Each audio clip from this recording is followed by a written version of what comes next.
Greetings and welcome. My name is Jake Rayson. I am a forest gardener and a forest garden designer. And this is the regular forest garden live stream every Wednesday at 10 o'clock at British summer time. So we have daylight saving time here in the UK.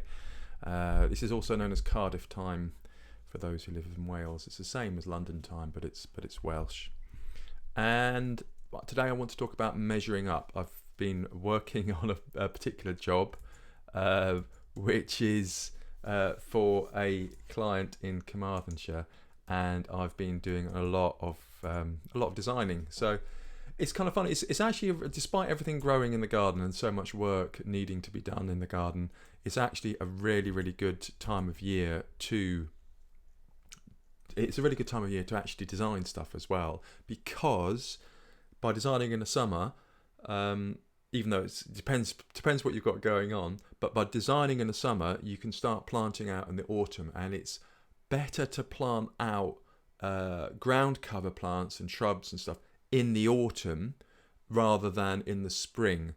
And then you plant your bare root trees because they're cheaper and easier to get hold of, and hedging plants. So you plant them out in the winter, in November, December time. So you're planting out shrubs and ground cover in October, November, and then your canopy layer, your big trees and your windbreak hedges, you plant them out in November, December, and it's actually a good way of doing it. Another reason is if you are using sheet mulching or cardboard mulching to kill off grass before planting into the soil, and then using a ground cover. If you put the sheet mulch out in the summer, it kills off the grass an awful lot quicker. So actually, it's a good time to start in a lot of ways. But then I think it's always a good time to start forest garden, really. So today I wanted to, let me see if I've got all my tools already. Yep. Today I wanted just to go through the process of measuring up a forest garden. One proviso is that it's always a good idea to bear in mind that a plan, to always bear in mind the reason why you are making a plan. And the reason is to experiment, to play, and to try things out so that you get an idea. You're not going to plant a massive, great, big, I don't know, what do they call them? Morus alba, mulberry tree. You're not going to plant a massive mulberry tree, which some of them can get really big and wide right outside your back door. So it's just about having an idea where stuff will, trying things out and seeing if you think they'll like it, if the plants will like it there, and if they'll work there for people as well. So this is always the way. It's to try out ideas, but it always relates back to the garden. Don't stick with the plan and say, it says this in the plan, therefore I must stick with it. No. It's relating to the garden. Always go on into the garden and measure out in the garden as well. So without further ado, let's get cracking. If you want to, you can press P on the slides. This is a slideshow. The slideshow is always going to be at forestgarden.wales/talks/measure, and if you press P on your keyboard, you get the notes. Not massive amounts of notes this time, but I've got thousands of these slides actually. There's a lot of information out there. Okay, so today I just want to go through taking a satellite photograph and how you should do that, what you can do with a satellite, reason for using a satellite photograph. Then I wanted to go on printing out that photograph and then using it as a guide. If you're not comfortable with using CAD or computer software, then I'd use the paper route, and I'll have a little setup for you, which is quite funny.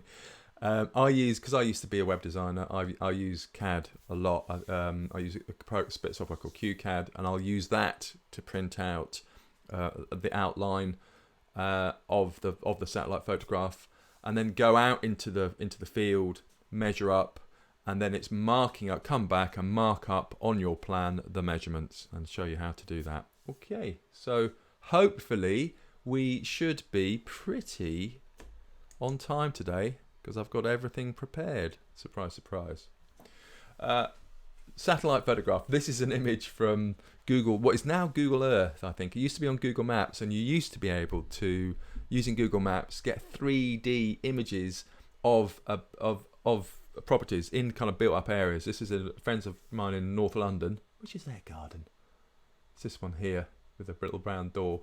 And it's incredible. I mean, it's worth a look just for the sheer hell of it, but it just gives you a sense of the space of the garden and of the space. So yeah, it's kind of handy. What we're going to be using is ordinary, boring 2D satellite photographs. I have the whole kind of idea is using a satellite photograph is one of the easiest ways. If you've got a fair size garden or it's a fair size detail on the satellite photograph, it's one of the easiest ways to get an idea of how to create an outline of the garden from which you can measure. So that's the purpose, that's the reason for using a satellite photograph. So what you need to do, and if you and I've got a whole, I won't go into the detail of it, but there is a whole free online mini course, create a backyard forest plan, I think it's called, which is on udemy.com, and there's the link here too, so you can go and see the free course. You can try it out for yourself, so it goes into more detail. So the first thing that you do is to take a screenshot of the satellite photo. Now do bear in mind that this is all copyrighted and owned by people, and you're not allowed to do it. You can use it for personal use, is absolutely fine, and as this is educational use, so this is absolutely fine. I can show you how to do it, and if it's for personal use, don't use it commercially or whatever. So you take a screenshot of the satellite photograph, then you make sure to capture the scale, and then you calculate how many meters there are per pixel or per millimeter. And this is very, very important for when you're printing out the scale. That enables you to calculate the when you're working with a satellite photograph, that enables you to work out the measurements that you take, how long they should be in relation to the map, whether that's in CAD or whether that's on paper. So calculating the number of meters per pixel per millimeter is absolutely essential, otherwise you won't be able to measure anything. So you need to make sure you capture the scale, and I've just shown just the quality of the satellite photographs varies enormously as well. So here, this is Google's photograph. This is the property I'm working on, and you can see in the bottom right hand corner, let me zoom in, you can see down here it's got the scale. So I don't know if you can see that, 20 meters is this big. And it's important to capture that when you're capturing the satellite photograph, and then calculate either on the printout or on the image that you're using as a background in CAD. It's important to capture that and then work out the scale. So work out the scale, otherwise you won't be able to add your measurements. And the quality varies. So this is Google's one, and then this is the Bing.com, Bing Maps, and I kind of I prefer the Bing Maps. Quite often they have better quality, and this is the Apple, which is an older one because there's no tree guards down here, which is kind of interesting, very interesting. So you can see a difference in the quality, and you can also see a difference in the property as well over time. So what you need to do then is to print out the map. So you've taken a screenshot, including the scale, and then you print out your map. Print out your map. If you can, print it out on A3. Use A3 paper, because A3 is actually kind of, it's big enough. You get more space to play around with. So I use A3, and it makes it easier to mark up. But if not, then A4 will be fine. And then what I'll do, you print out the map and then trace it. I use, see if I can see myself to make sure you can see what I'm seeing. I use A4, 5mm squared. I don't actually do paper stuff very much, but if I were to, then this is the stuff that I use. It's like 5mm squares. So you can get A3 5mm square as well. If you're allergic to computers, you can use that. So 5mm square paper, and I shall just see if this works or not. You want to trace the boundary. I don't know how long this is. Ooh. Okay, right, that's as far as it will go. And you can see here I have underneath, I've got the photograph against the window because I don't have a light box, and then you overlay that with 5mm paper, and I will just do it very kind of crudely with a marker pen whilst holding a webcam, and you can see the outline of the property, and you go, wee, outline of property, there you go. You get the idea, and then you do it accurately. Obviously, don't do it like I'm doing it half-assed. Okay, and then when you've done the outline, whoops, you've got something that you can work from. Obviously, far neater than that, far better than that, but you get the principle. Okay, so then you're working from that, and make sure. Okay, can I see this? Make sure you've got the scale on there. How many meters? Yeah. How many meters per 5mm square, and then you can add the measurements later on. All right. Way, how exciting! How exciting was that, going off-piste? That has brought out all the cobwebs from behind the laptop. So that's the printing out your boundary, trace the boundary, mark the scale. Yeah. So. And all this is in the short course, the free short course that I've got online as well.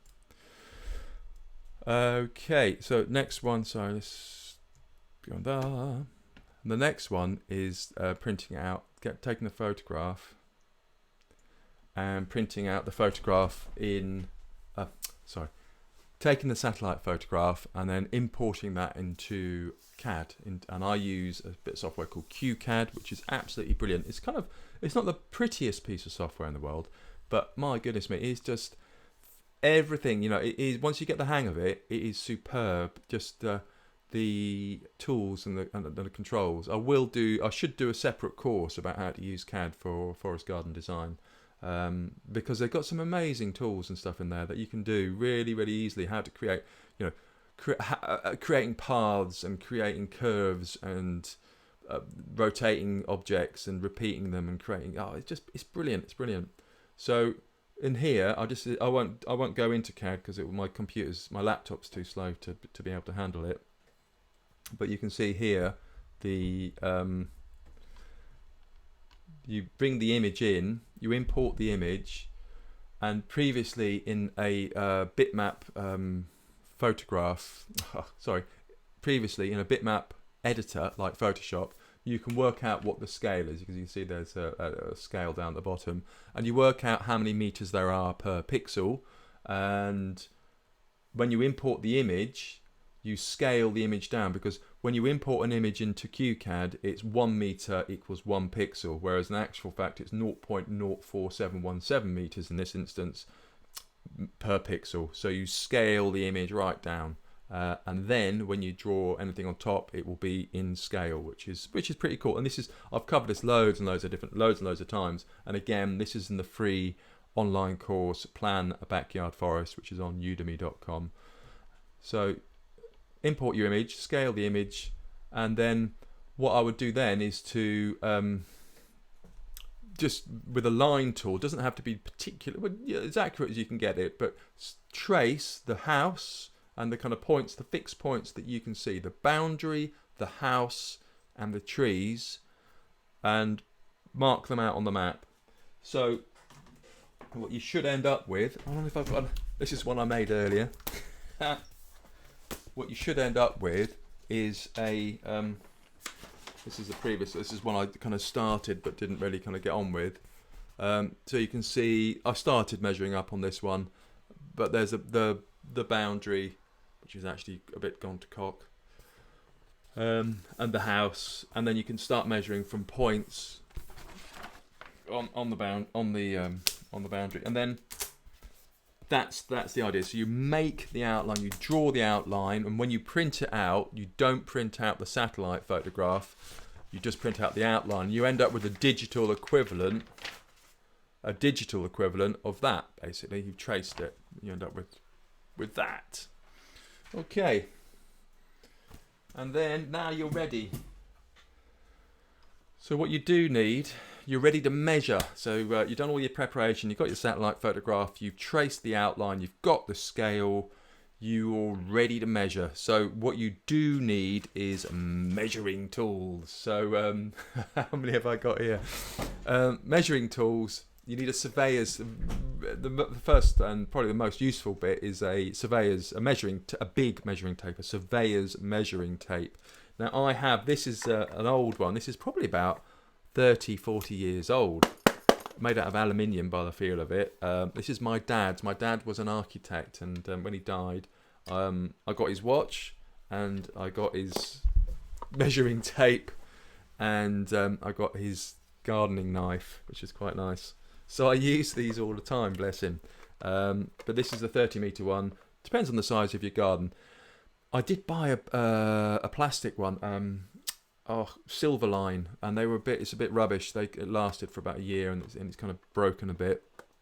But if you can get a decent quality surveyor's tape, it depends. You might be able to borrow one if you're only going to do one plan. But you can buy them. They're really cheap to buy as well. So measuring tape, and then like a tape measure is always handy, like a 5-metre expandable tape measure. And then what can be useful, I do use it kind of not as much as I thought I would, but it depends. I use it for marking up when I'm planting trees, actually, more than anything else. Is a 2-metre high piece of bamboo, and then I mark on it 0.5 metre, 1 metre, 1.5 metre, and 2 metre. Cut it to 2 metres exactly, and then that's a really quick way of, you can just flip it over very quickly and say, how far is it from there to there, and you go dunk dunk dunk, and you can just measure it accurately and quickly, fairly accurately and quickly. So 2-metre bamboo marked up is actually a useful tool as well. A clipboard. Now people laugh at me and my clipboards, but it's actually, I love this clipboard. It's a clipboard. It's paper on it, and I put bits of elastic bands on the edge to keep it in, and that stops it from blowing around. Oh, and then what you do need is is a pencil case. I generally use pencil because you can rub it out. A mechanical pencil or whatever, a pencil to mark up the lines. And when you're measuring in the garden, the key thing is fixed points. That it's always best to always measure from fixed points. Don't measure from the dog or from a plant that won't be there or whatever, something that moves around or won't be there or won't last. Measure from something kind of as permanent as you can get it. So a house is a very good thing to measure from. And then also the nice thing about houses is that generally, most of the time, houses are square. They have right angles on them, so it's actually easy to work out other dimensions from them. So the house is the best thing to start from. I actually did measure up a garden which didn't have any fixed points. It was really difficult. I had to might be the mini course that I've done. It might be in the plan, but yeah, there are tools out there where you can work out triangulation from.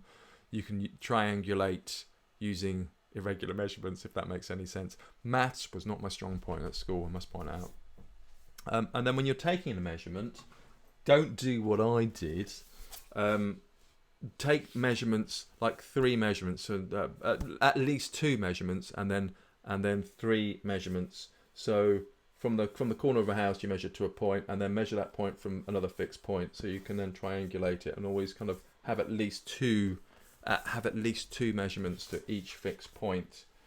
And it's a few hours work. I mean, it's a half-acre garden, and it took me 4 hours. I mean, I was doing other stuff as well. 4 hours. I was chatting for a couple of hours about the garden itself, and discussing plants and things. But the actual measuring up it took the best part of a day, to be honest. So yes, it does take a lot of time, and it is quite boring. And what does happen is you will not measure things exactly right first time. I definitely didn't. I'm about out of practice, actually. So I'm not massively fast. I've got enough information there for me to work from. So yes, so that's good. I might try and start. I meant to show you how to do this. Yep.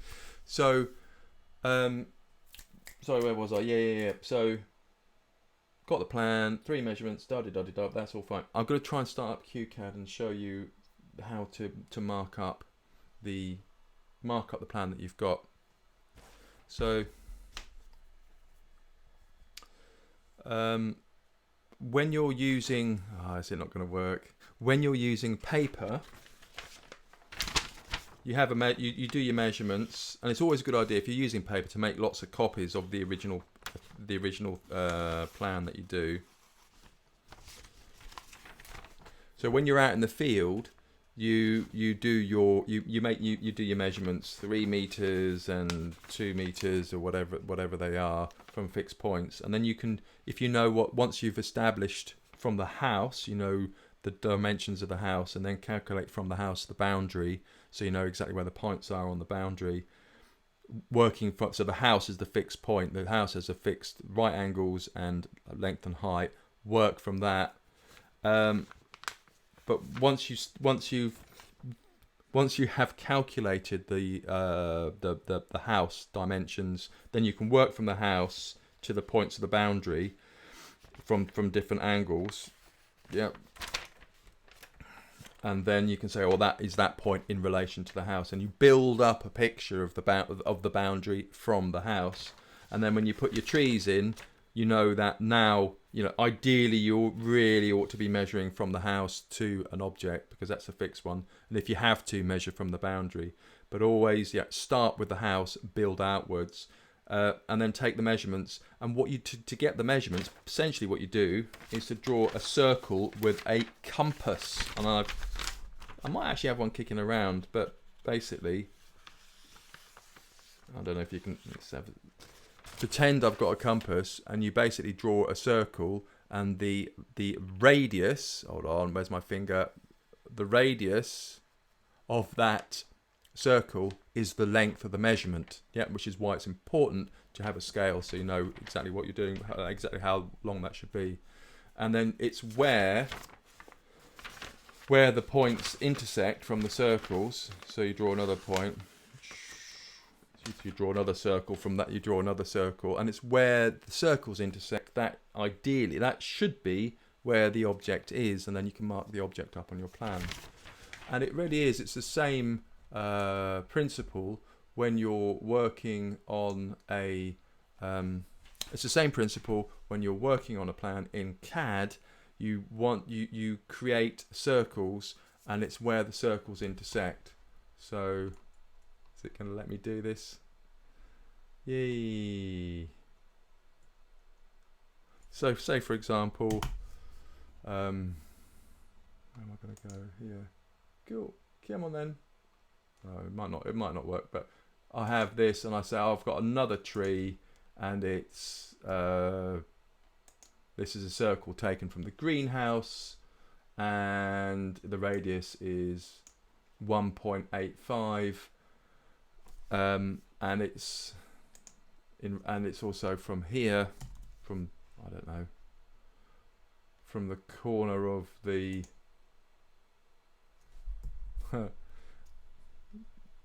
I'll just do it from the other corner. From the other corner, it's that far, and it's where it's 1.77, so you can see the radius of the circle. And this is, you've measured it, you're measuring from a fixed point, which is the 2 corners of the greenhouse, and right in the middle, that's where that is where the mark goes. And then you put your, I don't know, whatever, I'll copy and paste a tree in there, I guess. So I just kind of put, it's an apple tree, and it's there, and that's at the junction between the 2 circles. So you're using the radius of the circles, and where the 2 circles overlap, that's a triangulation point, and that's where you put your plant. Yeah, so that's the idea behind it. So I hope that makes sense. Right then, let's go back. Oh, don't save that. Now I'm going to quit out of there because it's sucking up loads of memory. Oh, come on. There we go. And so that's, yeah, so compass, sorry, I'm kind of getting my head of myself a little bit. So compass with paper and circles on CAD. And I've put this diagram here, just zoom in for you. This is inspired from Martin Crawford's book, Creating a Forest Garden, and it talks about the spacing between the trees. The whole reason, the reason for doing this, as I said before, is because you want to experiment, try out things, play with different plants in different places and see if they fit. And the CAD or a paper map makes this an awful lot easier rather than being out in the field itself and doing it. And you can just quickly see, oh, I want to get 2 apples on a like an MM106 rootstock, which is 4 meters high and 4 meters diameter. And I want to get them into this space. Will they fit? And you can go yes, no, straight away without having to go out with the tape measure and measure it. And then you say yes, but don't forget they need 1 to 2 meters space between them. Will they fit? And you can try it out. You can shift them around a bit. Go, well, I get 1 meter bit of space, and if I move that plant out of the way and move that somewhere else, yeah. So it just enables you to shuffle things around, squeeze things about, move things into the right place, which is what design is all about. Oh crikey, sorry, let's zoom out. There's a famous sociologist. There's a term, the map is not the territory, and the idea behind this is that what you're creating, the map, is an aid, is a tool, is not the end product. It's not the end thing that you're interested in. It's to help you with your relationship with space out in the real world, in a physical garden with real plants. So if it takes you away from that, it's not doing the right job. Whereas if it helps you kind of try out different ideas and then engage with the land, that's a good thing. There we go. So that's me done. I hope you found that very useful. There is a Zoom chat after this, and I will post the details in a second into the chat room. And yeah, thank you very much for watching, and I shall hopefully see you again soon. I do regular live streams, twitch.tv/natureworks, and I've got a channel on YouTube as well, youtube.com/ /natureworks garden. And yeah, I've got loads of live streams and stuff up there. Click subscribe to everything, subscribe to my newsletter. And I shall see you again soon. Thank you for watching. Goodbye.